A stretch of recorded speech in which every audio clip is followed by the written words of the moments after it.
Shalom saudara pendengar saudara rohani yang dikasihi Tuhan Yesus Kristus. Selamat datang di renungan rohani malam hari ini. Selamat malam, saya berdoa agar saudara sehat selalu. Semoga Roh Kudus hadir di tengah kita saat ini. Sebelum kita mulai renungan malam ini, marilah kita bersama-sama berdoa.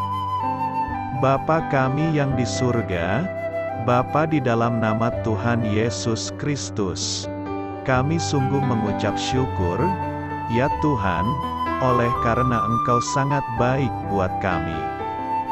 Engkau ada bersama kami dan menopang hidup kami di siang hari dan di malam hari. Engkau ada bersama-sama dan menyertai kami. Tuhan, kami memuji dan bersyukur kepadamu pada malam hari ini, kami masih bisa berkumpul di rumah kami yang kecil ini. Tuhan, saat ini kami hendak mendengarkan firman-Mu. Berilah pengetahuan dan bimbinglah hamba-Mu ini agar apa yang Engkau firmankan dapat bekerja sesuai kehendak-Mu. Buat kami jemaat-Mu, bukalah hati dan pikiran kami untuk mendengar dan menerima firman-Mu. Kiranya firman-Mu ini dapat menjadi berkat bagi kami. Berbicaralah Tuhan, kami sudah siap menerima firman-Mu.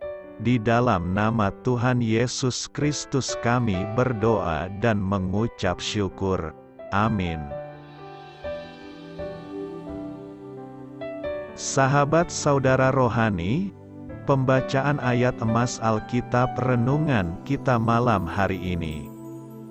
Nats pilihan kita adalah, bukan diri kami yang kami beritakan, tetapi Yesus Kristus sebagai Tuhan.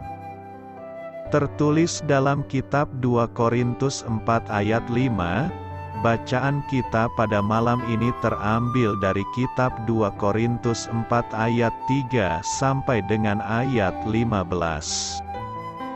Jika Injil yang kami beritakan masih tertutup juga, maka ia tertutup untuk mereka yang akan binasa, yaitu orang-orang yang tidak percaya, yang pikirannya telah dibutakan oleh ilah zaman ini, sehingga mereka tidak melihat cahaya Injil tentang kemuliaan Kristus, yang adalah gambaran Allah. Sebab bukan diri kami yang kami beritakan, tetapi Yesus Kristus sebagai Tuhan, dan diri kami sebagai hamba-Mu karena kehendak Yesus.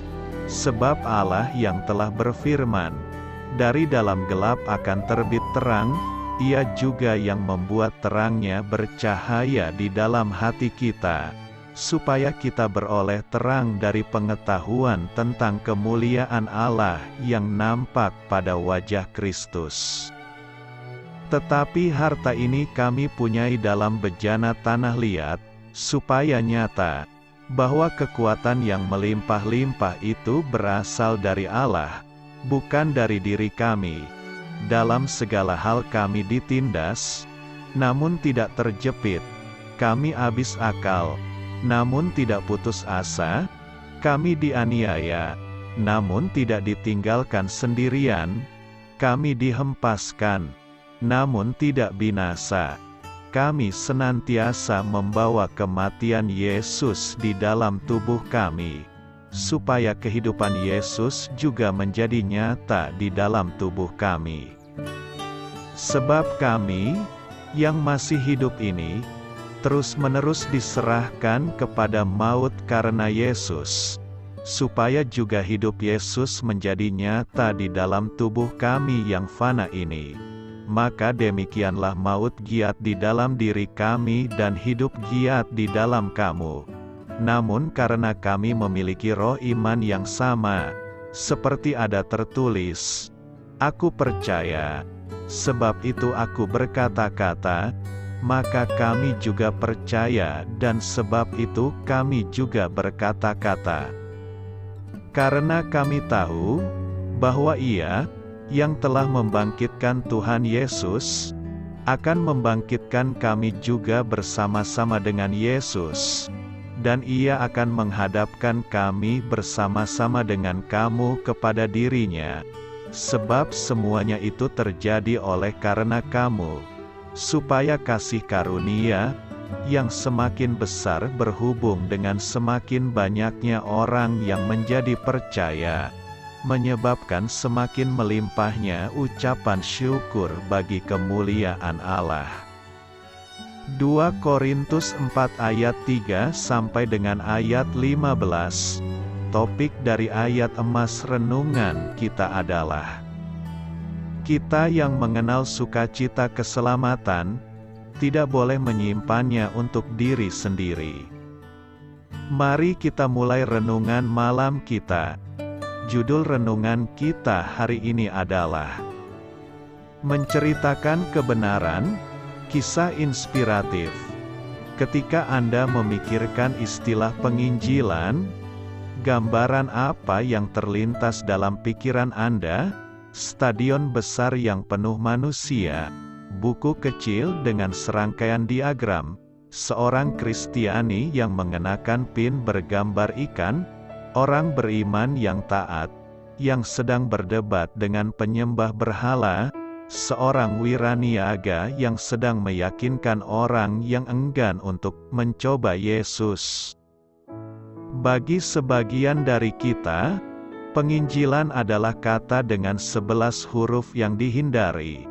Walaupun kita berpikir ini merupakan gagasan yang bagus untuk orang lain, kita yakin ini bukan untuk kita.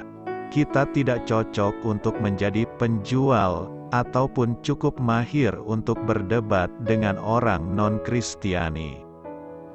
Tetapi penginjilan sebenarnya tidak sama seperti menjadi pedagang keliling, yang menipu orang untuk membeli apa yang tidak mereka butuhkan. Penginjilan bukanlah aktivitas seperti mencengkeram kerah baju seseorang, kemudian memaksakan iman yang tidak bisa masuk lebih dalam dari saku bajunya.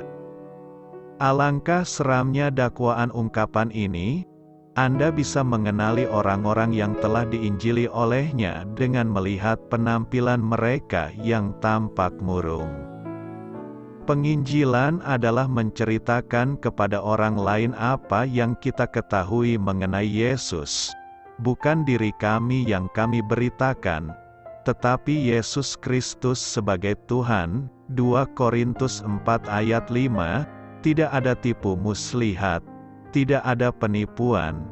Katakan kebenaran, kebenaran yang sesungguhnya, bukan yang lain, hanya kebenaran dengan kasih, lalu serahkan hasilnya kepada Allah.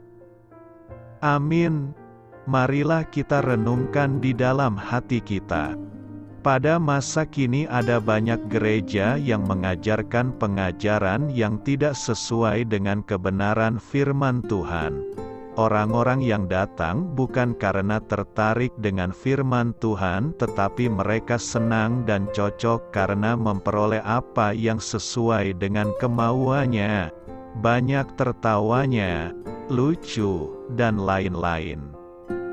Saudara dapat membaca di kitab 2 Timotius 4 ayat 2-4 yang isinya adalah beritakanlah firman.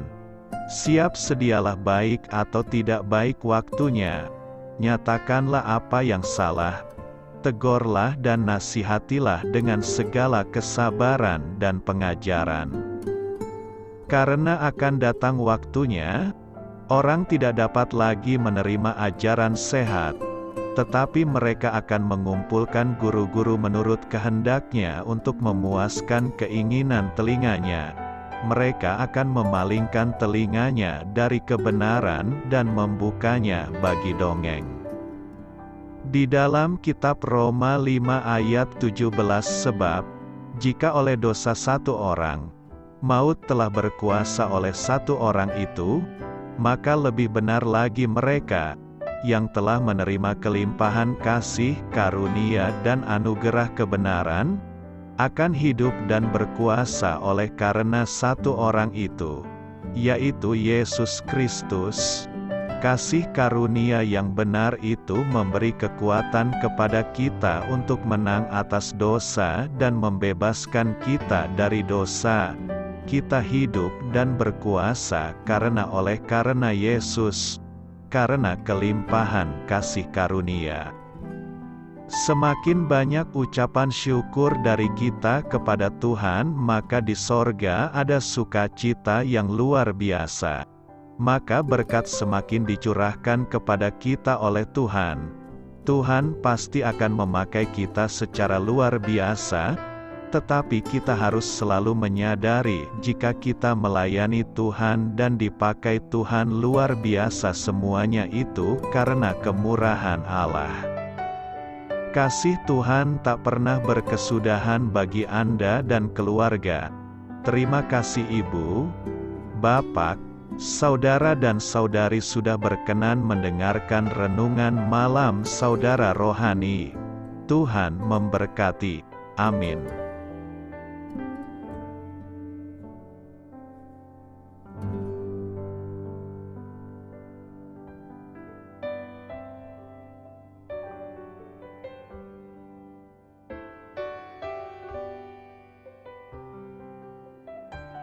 Marilah kita renungkan, sahabat saudara rohani, demikianlah renungan firman Tuhan malam hari ini.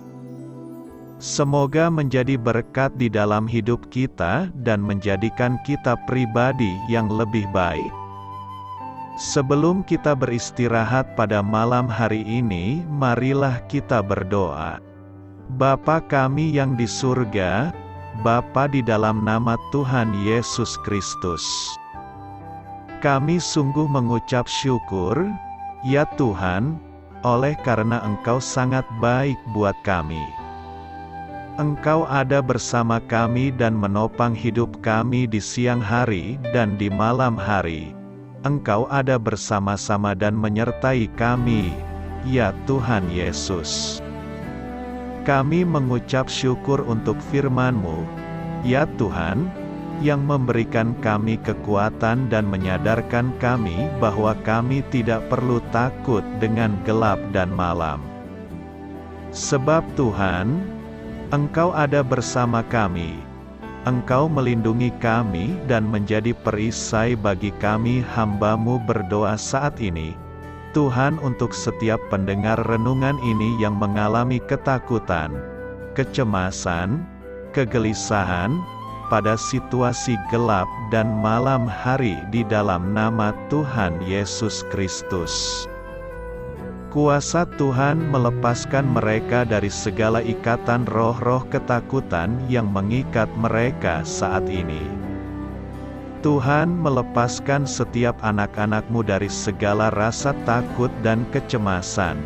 Di dalam nama Tuhan Yesus, segala kuasa-kuasa roh jahat, kuasa setan iblis yang mengganggu anak-anak-Mu, ya Tuhan, tolong hancurkan dan halaukan dengan kuasa-Mu. Dalam nama Tuhan Yesus Kristus, berkati setiap kami anak-anak-Mu, ya Tuhan, dan lindungilah kami. Kami aman di dalam Engkau. Ya Tuhan, penuhilah setiap hati kami dengan keberanian, damai sejahtera, dan sukacita serta ketenangan yang dari Tuhan.